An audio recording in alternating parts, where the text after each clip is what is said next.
And welcome back to Wicked Teen. Now we're going to shoot it over to Evan Berkowitz, who is going to talk to Representative David Linsky from the 5th District of Natick, Massachusetts. Let's take it away. Thanks, guys. I'm Evan Berkowitz, and on this segment of Wicked Teen, we're talking politics. Joining me in studio is Representative David Linsky from the 5th Middlesex District of the Massachusetts House of Representatives. He is also the chairman of the House Oversight Committee. Thank you for joining me, Representative Linsky. It's a pleasure to be here, Evan. And first of all, you are the chairman of the House Committee on a Post-Audit and Oversight. And for someone not in government, that could be a little intimidating. So could you tell us a little bit about what your job there entails and what that board and committee is all about? Sure. Thank you, Evan, and it's a pleasure to be here. Thank you for having me.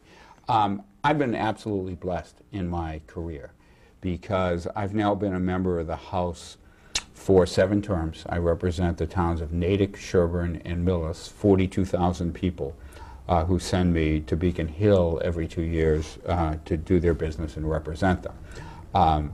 The committee work that I do is one part of what I do, and I will explain that first, and then I'll tell you a little bit about sort of the overall job. The House Post-Audit and Oversight Committee is the watchdog committee for the House of Representatives. We have jurisdiction over anything that I want it to have. If we feel that something in state government or even local government or even in the private sector isn't working the way it should be in the best interest of the people of Massachusetts, I have the authority to begin an investigation and issue a report to the legislature on what they're doing and how we can make things better. So it's a very important job.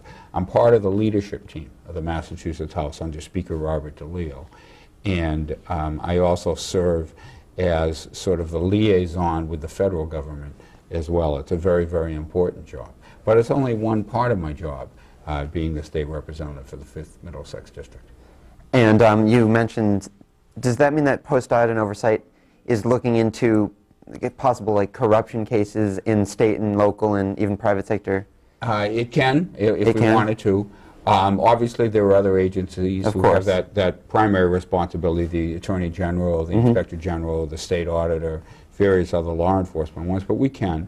But I also use it as a way to look at issues that sometimes fall between the cracks. For example, we recently issued a report on Lyme disease in Massachusetts because Lyme disease is something that affects thousands and thousands of people. Probably somebody that you know or in your own family has had Lyme disease.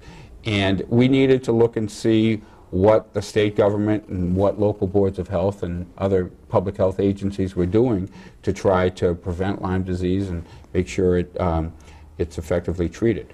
Or another example of something we recently did is we looked at how people who need court-appointed counsel in the courts in Massachusetts who are poor. Lawyers. Yeah.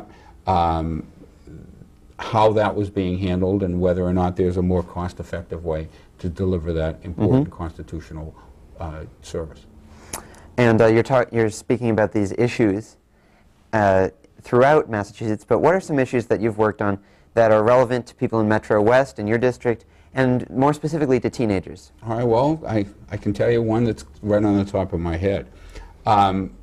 Natick, the town that I represent, one of the towns I represent, in September of this year will be opening a brand new state-of-the-art high school. It'll be an $80 million high school. They'll serve 1,400 students. The state the Commonwealth of Massachusetts will be picking up the tab for about 51–52% of that. Similarly, in this area, Wayland just opened a new high school, Wellesley just opened a new high school, Needham's done a renovation, Dover-Sherburne has done my own Lincoln Sudbury a couple years ago. Sudbury. And you realize that through what's known as the School Building Authority, the state government picks up a very significant portion of the cost of those, so it doesn't, just rely on the local taxpayers. That's a law that I helped write back when I was in my second or third term as a state legislator, and it's one of my proudest accomplishments, quite frankly, because now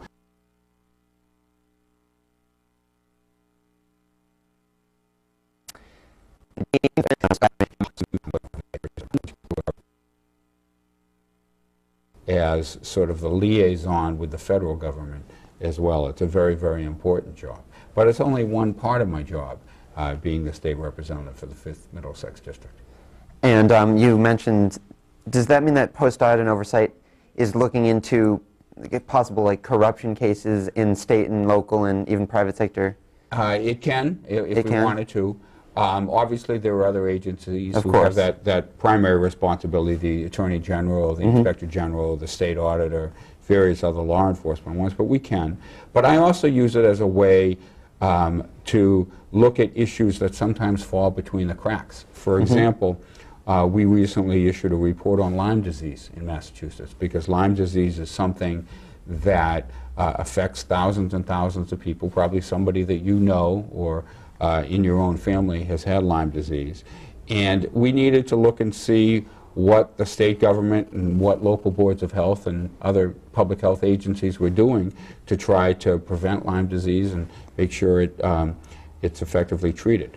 Or another example of something we recently did is we looked at how people who need court-appointed counsel in the courts in Massachusetts who are poor. Lawyers. Yeah. How that was being handled and whether or not there's a more cost-effective way to deliver that important constitutional service.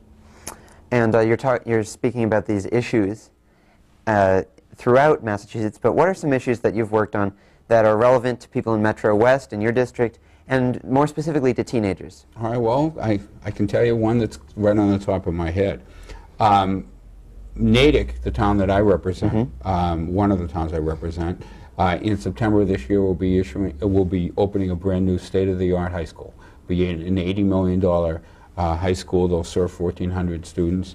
The Commonwealth of Massachusetts will be picking up the tab for about 51–52% of that. Similarly, in this area, Wayland just opened a new high school, Wellesley just opened a new high school, Needham's done a renovation, Dover-Sherburne has done my own Lincoln Sudbury a couple years ago. Sudbury, and you realize that through what's known as the School Building Authority, the state government picks up a very significant portion of the cost of those, so it doesn't, just rely on the local taxpayers. That's a law that I helped write back when I was in my second or third term as a state legislator, and it's one of my proudest accomplishments, quite frankly, because now I get to see the high school kids in this area going to tremendous state-of-the-art high schools, and I'm very, very proud of it. And another issue for teens is the anti-bullying bill that was passed in the legislature last year. Did you vote for or against it? Could you tell us about why and why not? Absolutely. I voted in favor of it. It's a very important bill. This arose out of a bad situation in South Hadley High School, where a young woman, student there by the name of Phoebe Prince, was bullied, and eventually she committed suicide because the bullying was so bad. That just cannot be tolerated. It can't be tolerated. And that case highlighted a lot of failings within the public school system in South Hadley in both preventing bullying from happening in the first place and reporting bullying incidents that are going on. So we feel in the legislature that the state government has a responsibility to make sure that local school districts, one, have a prevention plan in place, and number two, have a reporting plan in place, and because we should never, ever, ever have another tragedy like Phoebe Prince. Of course not. And what are your plans for the future? Well, should you get elected again? Well, what are you looking to do? I'm a candidate for re-election in November of this year in the towns of Natick, Sherburne, and Millis. I've been in there 7 terms. I take it 1 term at a time. I expect that I'll be on the ballot in November. I'll be asking the people in Natick and Sherburne and Millis to re-elect me, to give me their confidence again. And there's always more work to do. I'm very proud of the work that I've been able to accomplish. I think that all 3 towns that I represent are great towns. They're great places to live, work, and raise a family. We have great public schools. We have relatively low unemployment in these 3 towns. We have a thriving commercial sector, and I think people in those 3 towns are pretty happy. So, yeah, I'll be looking for their vote again in November. And maybe not this time around, but is there any future closer to Washington for Representative David Linsky? I work very, very closely with Congressman Ed Markey, who is the congressman who represents my hometown of Natick, as well as much of the western and northern suburbs. Ed's not going anywhere, and I'm a big supporter of his. But I can tell you that if Ed decided to retire, I'd certainly take a look at that, because I know that I've accomplished a lot in the state legislature. I know that I could accomplish a lot in Washington as well. And a couple of years ago, you were asked if you were interested in a sheriff's position in Middlesex County. You turned that down. What decisions brought about that decision, and why did you feel that you were better suited in the House of Representatives? Well, I actually have a law enforcement background. You may not know this. That before I was elected in 1999 to the State House of Representatives, I was an assistant district attorney for Middlesex County for 14 years. I've tried literally thousands of cases as a prosecutor, including 25 first-degree murder trials. So I know a lot about law enforcement, I know a lot about the courts and about corrections.